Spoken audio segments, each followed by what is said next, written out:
হচ্ছে টাইটানিক নামের এই আইকনিক মুভিটা, যেটা 1953 সালে রিলিজ হয়েছিল।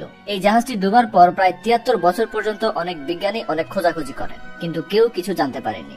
অবশেষে 1985 সালে একজন আর্কিওলজিস্ট আর একজন আমেরিকান নেভি অফিসার, যাদের নাম ছিল রবার্ট আর বিল, এই দুজন মিলে টাইটানিক খোঁজার মিশনে বের হন। আর তারা অবশেষে জানতে পারেন যে টাইটানিক জাহাজ এখন কোথায় এবং কেমন অবস্থায় আছে। তারা এটা খুঁজে পাওয়ার পর এর অনেক রহস্যের পর্দাফাশ করেন, যা জানতে পেরে পুরো পৃথিবী অবাক হয়ে যায়। টাইটানিক জাহাজ সমুদ্র থেকে 12,000 ফুট নিচে ছিল। অফিসিয়াল রিপোর্ট অনুযায়ী টাইটানিক ডোবার সময় পরিপূর্ণ অক্ষত ছিল, কিন্তু যখন এটা আস্তে আস্তে পানিতে তলিয়ে যাচ্ছিল তখন এটার মধ্য থেকে 2 ভাগ হয়ে যায়। কিন্তু এটা কেন হলো? টাইটানিক দ্য নিউ এভিডেন্সের রিপোর্টে বলা হয়েছিল যে টাইটানিক কোনো আইস বরফের সাথে ধাক্কা লাগেনি। টাইটানিকে আগুন লাগার কারণে সেটি ডুবেছিল। ডুবুরিরা যখন জাহাজটি পায় তখন তারা দেখতে পায় যে এই জাহাজটিতে এখনো অনেক জিনিস আগের মতোই অক্ষত রয়েছে। অনেক চেষ্টার পরেও এই জাহাজটি তখন বের করা যায়নি। এরপর এটাকে বের করার চেষ্টা সবাই বাদ দিয়ে দেয়।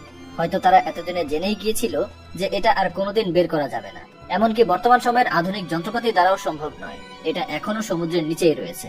একটি সাধারণ জাহাজ সমুদ্রের নিচে থেকে যেভাবে বের করা যায়, টাইটানিকে সেইভাবে বের করা অসম্ভব, কারণ এটা 2 ভাগে বিভক্ত হয়ে ডুবেছিল।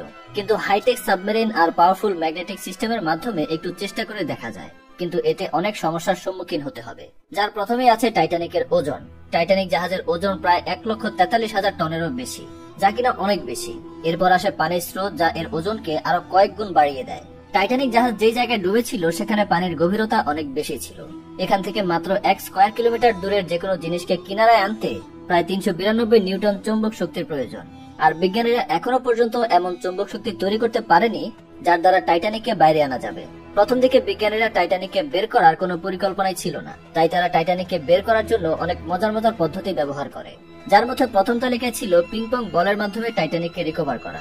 বিজ্ঞানীরা পরিকল্পনা করেন যে তারা টাইটানিক জাহাজটি পিংপং বল দিয়ে ভর্তি করবে।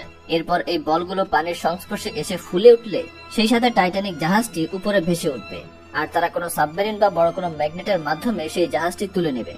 কিন্তু তারা হয়তো এটা ভুলে গিয়েছিল যে এই পিংপং বল সমুদ্রের ভিতরে যেতেই পানির তীব্র স্রোতের কারণে ফেটে যাবে। তখন তারা বড় বড় বেলুনের মাধ্যমে তাদের পরিকল্পনা বাস্তবায়ন করার চিন্তা করেন। যদি হাজার হাজার বেলুনে হিলিয়াম গ্যাস ভরে এগুলোকে জাহাজের সাথে বেঁধে দেওয়া যায়, তাহলে এই বেলুনগুলো বাতাসের সাথে উপরে আসার সাথে সাথে টাইটানিক জাহাজও উপরে উঠে আসবে।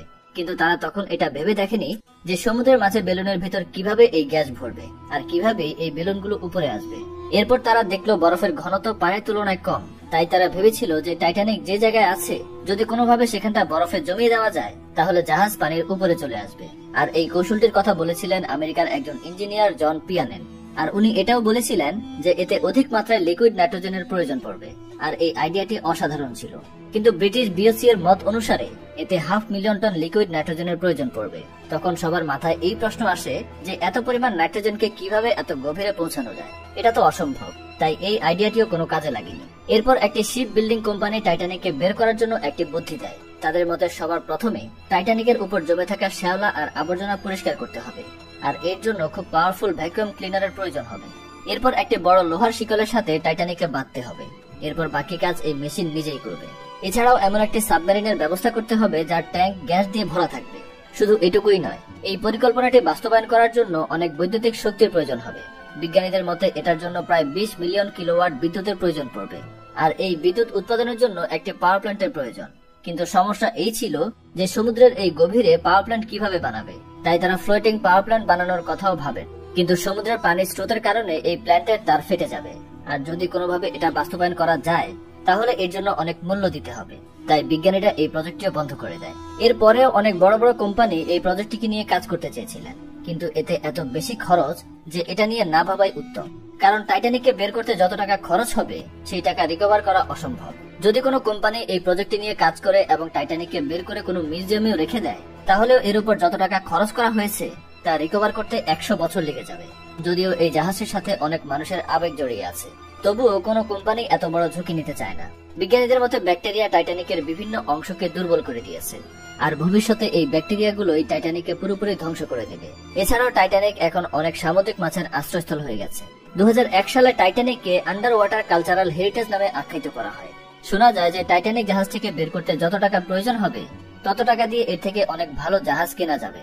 সুতরাং কোনো কোম্পানি এমন বোকামি করবে না। এমনিতে এই জাহাজটিকে কখনোই বের করা যাবে না, আর যদিও ভবিষ্যতে বের করা যায় তাহলে এর জন্য অনেক মূল্য দিতে হবে। তো বন্ধুরা, আজকের ভিডিওটি এই পর্যন্তই। আশা করি ভিডিওটি আপনাদের ভালো লেগেছে। ভিডিওটি ভালো লাগলে লাইক দিন, কমেন্ট করুন এবং আপনার বন্ধুদের সাথে শেয়ার করুন। ধন্যবাদ।